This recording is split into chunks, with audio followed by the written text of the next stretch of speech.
দাদাগিরি শব্দটি আসলে নানাভাবে ব্যবহার করা হয়, কখনো ইতিবাচকভাবে, কখনো নেতিবাচকভাবে।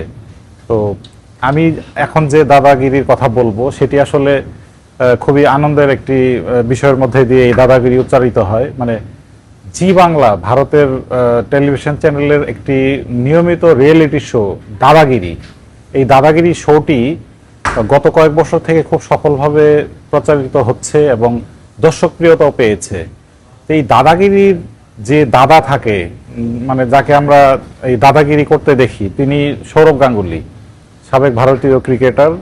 তো এই সৌরভ গাঙ্গুলী দাদাগিরি থেকে সরে যাচ্ছেন, এটাই হলো মূল আলোচ্য বিষয়। তাহলে কে আসছে নতুন দাদা, মানে দাদাগিরি করবেন সৌরভের জায়গায় কে? তো রিসেন্টলি এইরকম একটি খবর প্রকাশ হয়েছে ভারতীয় গণমাধ্যমে যে দাদাগিরিতে সৌরভ গাঙ্গুলির রিপ্লেসমেন্ট হচ্ছে টলিউডের জনপ্রিয় অভিনেতা এবং সংসদ সদস্য, সাবেক সংসদ সদস্য দেব।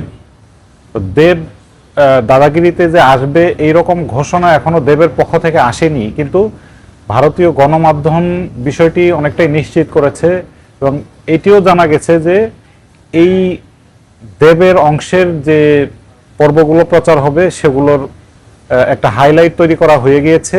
খুব শিগগিরই হয়তো জি বাংলার পর্দায় সেটি প্রচার হবে। তাহলে মূল বিষয়টি যেটা দাঁড়ালো যে সৌরভ গাঙ্গুলির পরিবর্তে দাদাগিরির নতুন দাদা হয়ে আসছেন চিত্রনায়ক দেব।